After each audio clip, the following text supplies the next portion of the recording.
ci sono dei temi che tu pensi che non vadano toccati quando si fa stand-up? Cioè, tu ovviamente prepari uno spettacolo e fai circa sempre le stesse cose o cambia molto in base alle persone, al pubblico che hai davanti? Allora, questa è una bellissima. Ti ringrazio per questa domanda. Allora, dunque, secondo me questo discorso è stratificato. Allora, dipende. Parto dalla fine. Sì, io cambio un po' in base al pubblico che ho davanti, un po' perché lo spettacolo che sto portando avanti da ormai un anno e mezzo è terapia di gruppo ed è veramente una terapia di gruppo, nel senso che io ascolto quello di cui ha bisogno il pubblico e quindi ci sono dei momenti in cui calco la mano per lavorare su dei blocchi, il blocco sessuale, per dire, ho avuto recentemente una platea cattocomunista che palesemente cattocomunista, che quindi non aveva problemi sui temi dell'antifascismo, ma aveva molti problemi sui temi della liberazione sessuale.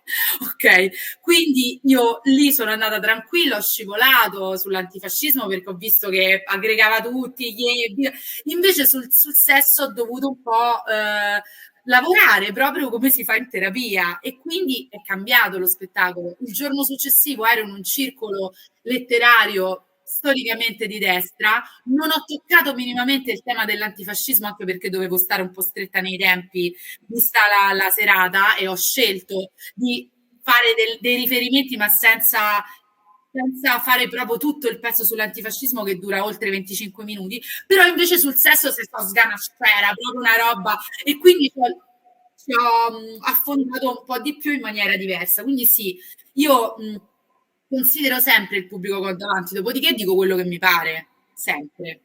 Qual è il discrimine secondo me? Ci sono argomenti che non possono essere trattati? No, non esistono secondo me argomenti che non possono essere trattati, però è importante il motivo per cui tu lo fai. Se il tuo motivo non è abbastanza forte, è meglio che non li tratti. Cioè, se tu mi devi insultare i disabili soltanto perché vuoi dare uno schiaffo in faccia al pubblico e fare il comedian figo che insulta i disabili, a me non me ne frega un cazzo di questo. Io da spettatrice mi sento solo schiaffeggiata e offesa, anche se non sono disabile. Ma se invece tu riesci a insultare i disabili perché in realtà stai facendo un discorso per cui mi stai facendo capire che io sono più discriminatoria di te nel mio quotidiano e non me ne rendo conto, allora ci sto. Capito? Non so se è chiara la differenza. Adesso Sì. sto prendendo la categoria, diciamo, più controversa, no? Anche in televisione. Perché i pezzi sui disabili li fanno solo i disabili? Per questo motivo, perché cioè, io, in quanto a me perché poi c'è il discorso televisione, che è un'altra questione ancora. La televisione non è la stand-up vera, la televisione è filtrata dalle regole della televisione. Quindi in televisione certe cose non si possono dire, non le può dire una donna, se le dice deve essere ben inquadrata in un contesto. La donna appartiene a una categoria ben precisa. A me mille volte è capitato che mi dissero no, guarda, categoria donna carina non disagiata, ne basta una, ok? Ok, Che sì. altro ci serve? Uno etnico ce l'abbiamo? Ce l'hai? Aspetta, il disabile ce l'hai? Quello un po' ciccione cioè, è così che funziona la televisione. È per categorie, anche al tavolo di battute eravamo divisi in categorie. Attenzione, è così perché la televisione tende a semplificare, soprattutto la televisione generalista, perché la televisione generalista si rivolge a un pubblico. Dopodiché, però, se tu vuoi entrare nella televisione generalista, a quelle regole ti devi stare. Non è che ti puoi inventare che cambia la televisione. Non, cioè, avverrà, ma magari in 30 anni, oppure la televisione morirà, come credo che accada, che accadrà. Io credo che la televisione stia andando verso l'agonia, no?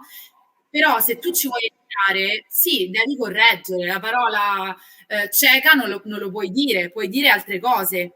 Allora diventa, se tu hai quella come obiettivo di carriera in quel momento perché hai bisogno, e non c'è niente di male in questo e non lo giudico assolutamente, perché anche io ovviamente ho bisogno di un passaggio di popolarità, di visibilità in più.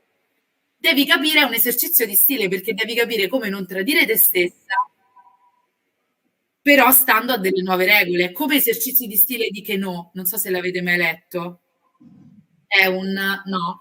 Ok, ve lo consiglio anche a chi ci ascolta.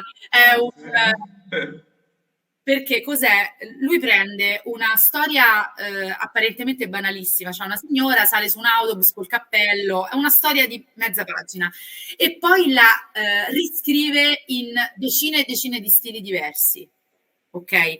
Quindi in commedia, in tragedia, poesia, dramma satiresco, dal punto di vista di lei, dal punto di vista di lui, cioè questo è un esercizio che io consiglio a tutti i comunicatori e le comunicatrici, cioè cambiare continuamente lo stile con cui, ok, c'ho il mio discorso, il mio speech, il mio pezzo, il mio racconto, proviamo a scriverlo in altri 4 modi diversi, quelle stesse cose.